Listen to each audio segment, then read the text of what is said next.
आखिरकार सऊदी अरब ने दिखा ही दी इसराइल को उसकी औकात। आखिरकार इसराइल को पता चल ही गया कि सऊदी अरब भी अब जो है वो फ़िलिस्तीनियों के साथ ही है।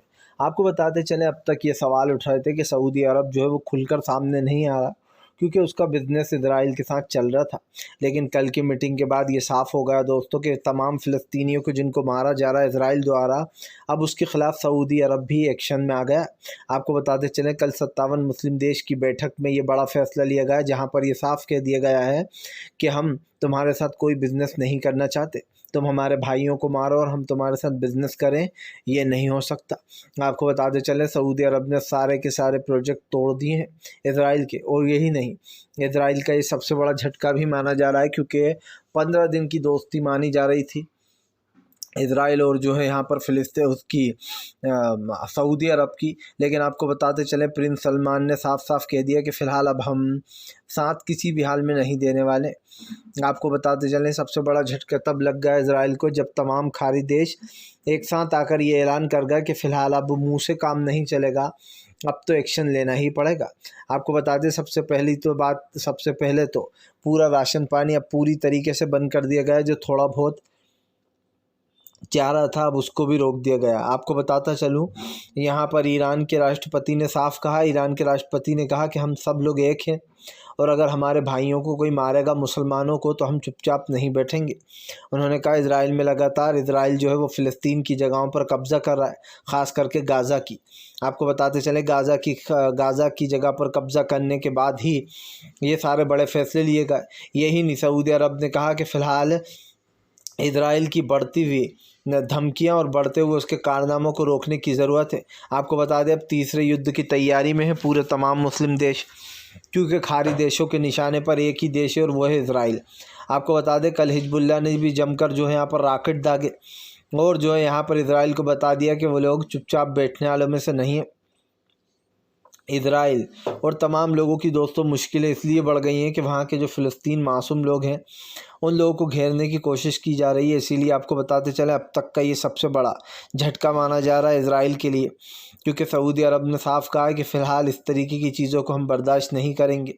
अगर बात करनी है तो सामने आकर बात करना चाहिए, इस मुद्दे को रोकना चाहिए। उन्होंने कहा कि बढ़ती लड़ाई किसी भी चीज़ का हल नहीं है, लेकिन अगर इस चीज़ को बढ़ावा दिया जाता है और अगर इस चीज़ पर नहीं मानता कोई भी, तो उन्होंने कहा कि फिर इस पे एक्शन लेने की ज़रूरत है।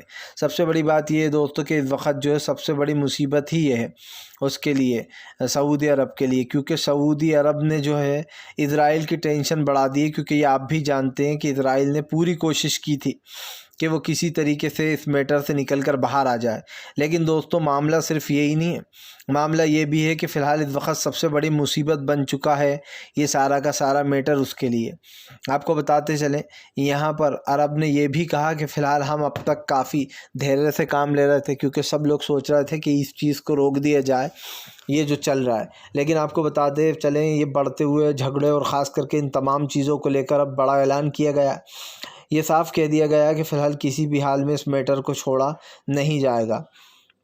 ज़्यादा से ज़्यादा दोस्तों, इसमें आपको बताते चलें, सबसे बड़ी मुसीबत क्या खड़ी हो गई है। सबसे बड़ी मुसीबत इस वक्त ये है कि अब इसराइल के पास एक ही रास्ता बचा है कि वो दोस्तों मध्यस्थता कर ले, यानी कि युद्ध विराम कर ले। अगर वो युद्ध विराम नहीं करता तो ये उसके लिए सबसे बड़ी गलती मानी जाएगी, क्योंकि आपको बताते चलें अब ये युद्ध बहुत आगे बढ़ चुका है और ऐसे में इसराइल अकेला ही है दोस्तों, जो फ़िलिस्तीन अकेला ही है। हमास था जिसने जंग शुरू की थी फ़िलिस्तीन के लिए, लेकिन उसके बाद ईरान ने सबसे पहले एंट्री मारी। अब माना जा रहा है दोस्तों कि ईरान जो है वो सबसे बड़ा ताकतवर देश बनता चला जा रहा है, ख़ास करके मुस्लिमों के मामले में। और ऐसे ही दोस्तों अब काफ़ी लंबा समय निकल चुका है। ऐसे में आपको बताते चलें, सऊदी अरब हो या फिर तुर्की हो, तमाम लोगों ने एक ही फ़ैसला लिया कि फ़िलहाल अब हम भी इस मैटर पर आगे बढ़ेंगे।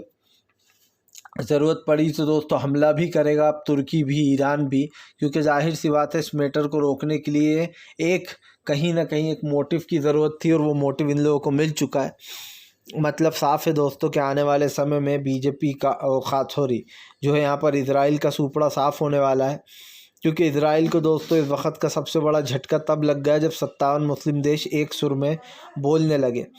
जो देश अलग वे में जा रहे थे, जो लोग ये सोच रहे थे कि हम इस मैटर पर बात नहीं करेंगे, या फिर इस पर जो है यहाँ पर चर्चा नहीं करेंगे, वो देश भी साथ आकर ये ऐलान करेगा कि अब सऊदी अरब के साथ साथ अब इज़राइल की खैर नहीं है, क्योंकि तमाम लोग साथ हैं।